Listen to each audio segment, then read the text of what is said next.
Let's talk about Lamar Jackson, because I don't think there's ever been a player more electrifying, more generationally gifted, and utterly dominant that has been scrutinized, nitpicked, and doubted, despite everything he has accomplished in a short amount of time, than Baltimore Ravens franchise quarterback Lamar, since the reintegration of the NFL in 1946, but definitely more particular, the boom of national sports media landscape in the late 20th century. Even though he has stayed out of national headlines for the wrong reasons, such as illegal activities or any sort of scandals, the presumptive 2023 MVP's ability to thrive as a quarterback has been a lightning rod for controversy and a hot topic of debate since before he even entered the league. Since taking over as the Ravens' full-time starter in place of an injured Joe Flacco midway through his rookie season in 2018, Jackson has compiled a record of 58-19 as a starter. He has led the team to 3 AFC North titles, 2 #1 seasons, made 3 Pro Bowls, and was voted AP All-Pro First Team twice in the past 5 years, and has shown a tendency for rewriting record books whenever he has a big game, which has been often. In just his first season as a full-time starter in 2019, he set the NFL ablaze in the same way he did in college with his Heisman Trophy winning season just 3 years prior, by becoming just the second player ever to be voted league MVP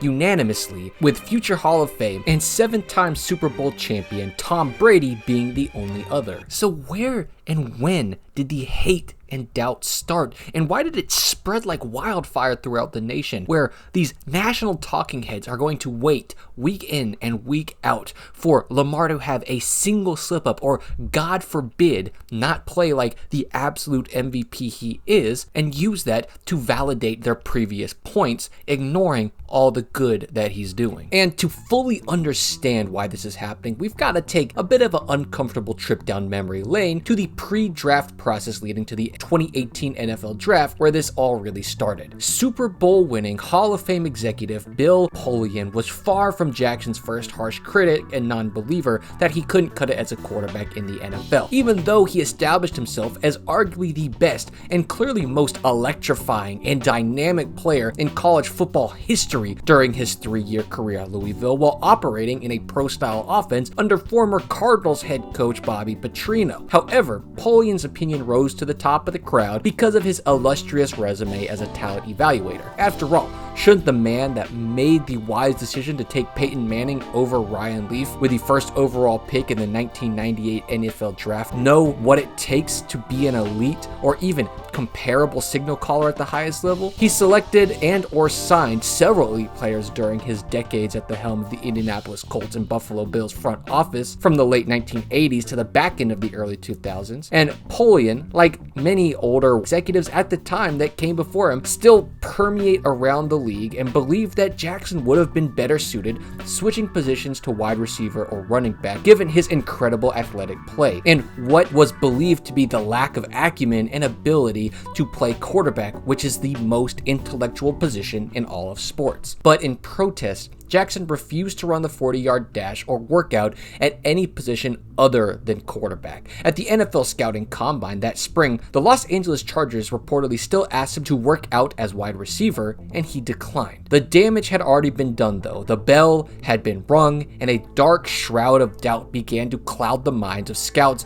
and executives and talent evaluators from every corner of the league. And before he knew it, Jackson had to watch as 4 far less accomplished and talented quarterbacks by the names of Baker Mayfield, Sam Darnold, Josh Allen, and Josh Rosen all had to come off the board in the first round before him, and he likely would have fallen out of the first round himself had the Ravens not traded back to the bottom of the first so that former general manager Ozzie Newsome could leave his successor and longtime friend Eric DeCosta the greatest gift anybody could ask for: a franchise quarterback who would establish himself as one of the best while on his rookie contract. Just to recap how the rest of that first round draft played out as it pertains to the quarterback position and where they stand now, only Jackson and Josh Allen of the Buffalo Bills remain on the teams that drafted them. Number 1 overall, Baker Mayfield just wrapped up his 6th season with his 4th different team, and albeit he just led them on a bit of a playoff run and is starting his comeback story. But 2nd overall pick, Sam Darnold, is on his 3rd team backing up Mr. Irrelevant 2022, and Josh Rosen wasn't even on a roster in the 2023 season and hasn't seen any regular game action since 2021. Meanwhile, Lamar Jackson has easily been the best of the bunch bunch and has been raising his game every single year and had his best and most exhilarating year in 2023. He has been the main catalyst for the Ravens' success and why they made their deepest playoff run in 11 years that ended in an inexplicably tragic fashion to the AFC Championship game at the hands of the Kansas City Chiefs. His performance against the former defending champions was perhaps his worst of the season, and even still, he still had his team in position to make a come from behind win had it not been for a trio of uncharacteristic turnovers. Nevertheless, it shouldn't completely overshadow what was a phenomenal MVP season unlike any other in the modern era. Throughout the dominant season by the team as a whole, Jackson put on a show almost every single week, and especially against the stiffest competitions prior to last Sunday. While Jackson threw for a career high 3,678 passing yards, he only threw for 24 touchdowns, but as Cam Newton has eloquently and bluntly stated on his platform several times, when national media pundits nitpick his stats and the stats of dual threat quarterbacks, they omit the major contributions they made with their legs while comparing their numbers to other quarterbacks in order to fit or push false narratives, and fail to properly address how much damage these dual threats really do on the ground. No matter what Richard Sherman or any other box score counting blowhard has to say, the film and the awe-inspiring, game-changing plays that Jackson puts on tape each week do not lie. Rather, it illuminates the truth and dispels any of that biased narrative they try to spew to boost their ratings and generate clicks. The real ball knowers and genuine truth tellers can attest to just how truly transcendent this latest version of Lamar Jackson was for the vast majority of the 2023 season. He led all quarterbacks in rushing yards for the fourth time in his career with 821, but led all skill players in yards per carry with 5.5. Yet his best work came from his enhanced ability to operate the Ravens' revamped and more modern offense under the first-year coordinator Todd Monken from the pocket passing position. Gone should be the days of the lazy takes when the formula to beat Lamar, or at least limit Jackson according to former Tennessee Titans franchise left tackle Taylor Lewin, who is clearly still stuck in 2019, is to just make him pass the ball, blitz him, and make him move laterally as opposed to getting upfield or leaving the pocket to scramble. Jackson is even more deadly throwing from the pocket now than he was his first MVP season when he led the league with 25 touchdown passes in such situations. He has been carving up opposing teams all season. He had 6 games, in fact, where he recorded a passer rating of 105.9 or higher and 9 games above 90. Some of his best work came from the first half of the regular season, included a highly efficient outings against the Bengals in week 2,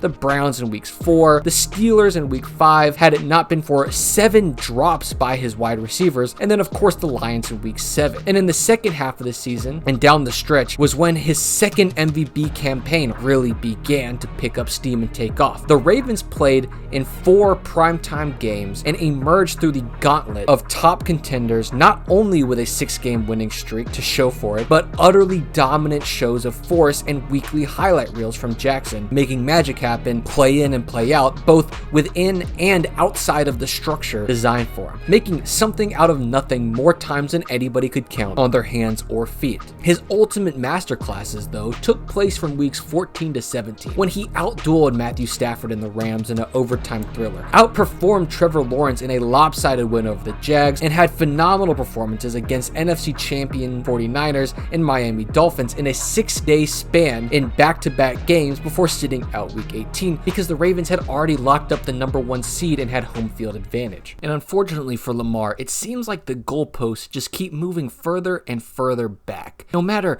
how good he does or what old or new narrative he disproves. Anything short of winning a Super Bowl and Super Bowl MVP or having a perfect passer rating, throwing for 300 plus yards, rush for 50 plus yards, and throw multiple touchdowns in a big game is unacceptable. Oh, except he accomplished that second feat before week 5 of the 2021 season against the Colts in an overtime when he went 37 of 43 for 442 passing yards and a passer rating of 140.2, threw for 4 touchdowns and no interceptions, then ran 12 times for 62 yards in an overtime win over the Colts after being down 22-9 through 3 quarters on Monday Night Football. But coming into this postseason, there were national talking heads, Nick Wright, who publicly said they have more faith and trust in Texans standout rookie quarterback CJ Stroud than Jackson. But when the two squared off for the second time this season in the divisional round, not only did the presumptive league MVP outshine the presumptive offensive rookie of the year, he made history while doing it, becoming the first player in NFL history in the regular or postseason to throw for over 100 yards, rush for over 100 yards, have a passer rating of 100 or higher, and account for 4 touchdowns in a single game in a 34-10 rout of the red-hot Texans who blew out the Browns and their vaunted defense the week before in the wild card round. As much as Jackson's playoff record of 2-4 is religiously brought up against him, other less accomplished quarterbacks who have had better weapons and haven't even sniffed conference title games, i.e. Justin Herbert, are not met with the same vitriol. Each of his playoff shortcomings can be attributed to factors outside of his control that led them to going awry. In 2018 against the Chiefs wildcard, he was just a rookie and nearly led them back from the brink of a horrible first 3 quarters. In 2019 against the Titans divisional, his pass catchers dropped several crucial catches that would have kept the game close and perhaps even won them, and he still finished with 508 yards of total offense between his arms and legs. In 2020 against the Bills divisional, swirling winds made it hard for either quarterback to throw, and poor pass protection led to a pick 6 and the concussion that knocked him out of this game. Against the Chiefs, their offensive game plan was as uncharacteristic as the 3 turnovers they committed as a unit and ultimately led to their downfall despite a dominant second half defensive effort. And it's both comical and hypocritical that some of the talking heads love to say that wins are not a quarterback stat when it comes to debating and dissecting Jackson, but those same stats are used to prop up and hype the likes of Purdy, Allen, and Mahomes, and even Brady since he's been retired. I bet even if Jackson does make it to and win a Super Bowl, but doesn't play sensational in a game or isn't named Super Bowl MVP, there are still going to be detractors who will try to nitpick and invalidate it. Ultimately though, throughout the 2023 season, Jackson was disrespected and disregarded and still played out of his mind. His worthiness of the market-setting extension that he signed in April was called into question when the team experienced some early adversity, and he made the term quarterbacky go viral with his amazing play, and the small market Fox radio host that used it as a derogatory term to disparage him was banished pretty much to the shadow realm, where she remained until the Ravens lost, and suddenly she finally felt validated and comfortable enough to post on social media again. And we'll end it with this. As great and revered as Peyton Manning was in the later stages of his career, and especially since retiring, some of the same terrible rhetoric that was spewed about him when he struggled to find success in the postseason early in his career until he won his first Super Bowl and finished his Hall of Fame career is being used against Jackson. Jackson just turned 27 in January. He already has 1 unanimous MVP under his belt and is a lock to receive another MVP. He showed tremendous strides as a passer and a complete quarterback in his first year under a new play caller in Todd Monken and a more modern offense after having Greg Roman and his archaic passing concepts for the previous 4 years. And believe it or not, he is still ascending, and the best we all believe is still yet to come. And every year of experience, even with this setback, he becomes more seasoned and more callous for what endures ahead. And that's why I think so many people shouldn't be sleeping on Lamar Jackson. I'm here. It's here. You here. I'm a Raven. It's on.